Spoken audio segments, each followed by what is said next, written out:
High friends, Priyanka's cooking and lifestyle channel सकलोके स्वागतम जनाइছোঁ। আজি মই আপোনালোকৰ ওচৰত মালাই কেকৰ ৰেচিপিটো লৈ আহিছোঁ, যিটোত আপোনালোকে কেকৰ সোৱাদো পাব আৰু ৰসমলাইৰ দৰে মিঠাই সোৱাদো পাব।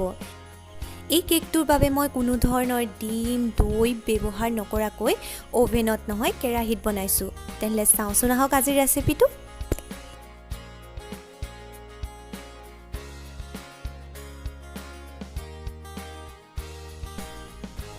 প্ৰথমতে মই ইয়াতে 1 কাপ ময়দা, আধা কাপ পাউডাৰ সুগাৰ, 1 চামুচ বেকিং পাউডাৰ, আধা চামুচ বেকিং সোডা দি ল'ম।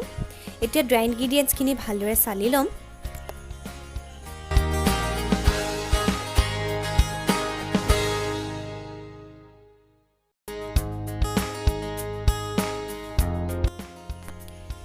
এইখিনি ভালদৰে চালি লোৱা হৈ গৈছে। এতিয়া মই ইয়াতে 4 চামুচৰ সমান ৰিফাইন তেল দিম।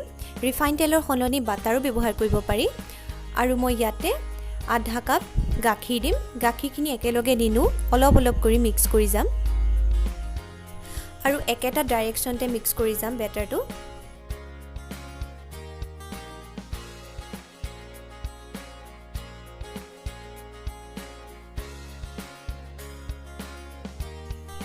অলপ সময় ভালদৰে মিক্স কৰাৰ পাছত মই এতিয়া ইয়াতে ভেনিলা এসেন্স আধা চামুচ দি দিম। যদি আপোনালোকৰ ওচৰত নাই তেনেহলে নিদিলেও কোনো কথা নাই। এইখিনি আকৌ এবাৰ ভালদৰে মিক্স কৰি ল'ম আৰু এই কেকৰ বেটাৰটো পুৰা ৰেডি হৈ গৈছে। আনফালে গেছত মই এখন কেৰাহী পাতি দিছোঁ। আজি কেকটো মই কেৰাহীত বনাম। ইয়াতে মই এতিয়া 1 গিলাচৰ সমান পানী দি দিছোঁ আৰু এডাল ষ্টেণ্ড ইয়াতে মই দি দিম। ষ্টেণ্ডৰ সলনি বাটি বা প্লেটো দিব পাৰি আৰু 7 মিনিটৰ বাবে মিডিয়াম ফ্লেমত প্ৰিহিট কৰি ল'ম। এতিয়া মই ইয়াতে গ্লাছৰ বাটি কেইটামান লৈছোঁ। গ্লাছৰ বাটি সলনি কেক টিন বা ষ্টিলৰ বাটিও ল'ব পাৰি আৰু অলপ তেল সানি দিম আৰু লগতে অলপ ময়দা ডাষ্ট কৰি দিম।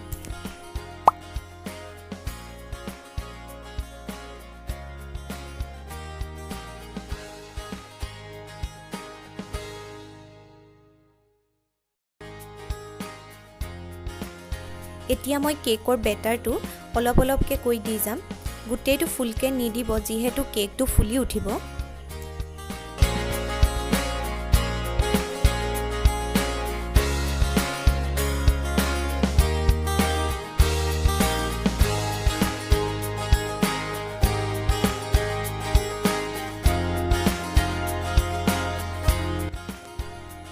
এতিয়া মই এখন প্লেট লৈছোঁ আৰু তাতে দুটা বাটি উঠাই দিছোঁ। এতিয়া মই কেৰাহীখনত 15 মিনিটৰ বাবে মিডিয়াম ফ্লেমত ভাপত সিজিব দিম কেকটো। এতিয়া মালাইটো ৰেডি কৰিবৰ বাবে মই এটা গেছত চচপেন পাতি দিছোঁ আৰু 2 কাপ গাখীৰ দি দিছোঁ। গাখীৰখিনি মিডিয়াম ফ্লেমত অলপ উতলিব দিম আৰু মাজে মাজে লৰাই থাকিম।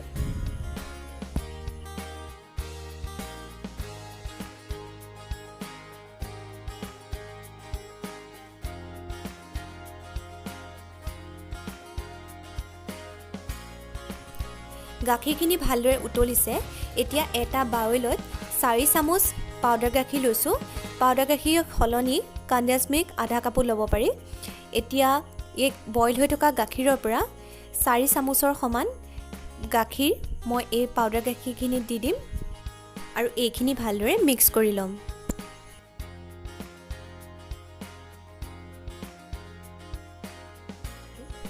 এইখিনি এতিয়া গাখীৰখিনিৰ লগত মিক্স কৰি দিম আৰু ভালদৰে লৰাই থাকিম।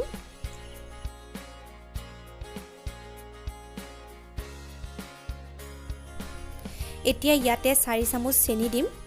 চেনিটো নিজে সোৱাদ অনুসৰি কম বেছি কৰি ল'ব। এইখিনি আকৌ এবাৰ ভালদৰে লৰাই থাকিম। এতিয়া শেষত আধা চামুচ ইলাচি পাউডাৰ দিম আৰু গেছটো মিডিয়াম ফ্লেম কৰি গাখীৰখিনি 1 মিনিটৰ বাবে বইল হ'ব দিম। এয়া পুৰা ভালদৰে ডাঠ হৈ আহিছে। এতিয়া মই গেছৰ ফ্লেমটো অফ কৰি দিম।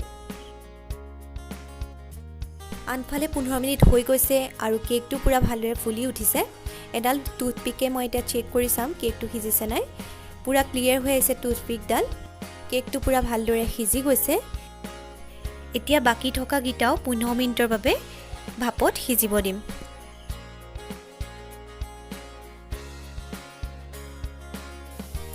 এয়া ভাপত দিয়া কেক পুৰা ঠাণ্ডা হৈ গৈছে। এতিয়া মই আপোনালোকক এটা ওচৰৰ পৰা দেখাইছোঁ। এয়া চাওক কিমান ধুনীয়া সফট হৈছে।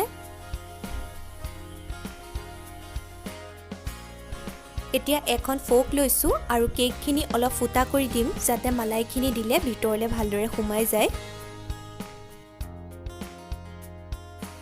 এতিয়া কেকখিনিৰ ওপৰত মালাইখিনি দি যাম।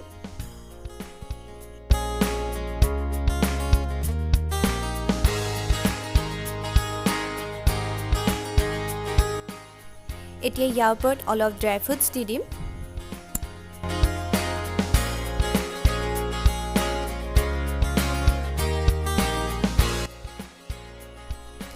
বাছ ৰেডি হৈ গ'ল ষ্টিম মালাই কেক।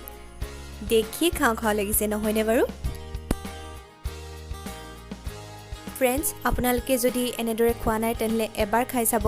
খাবলৈ বহুত টেষ্টি হয় আৰু বনাবলৈও বহুত সহজ।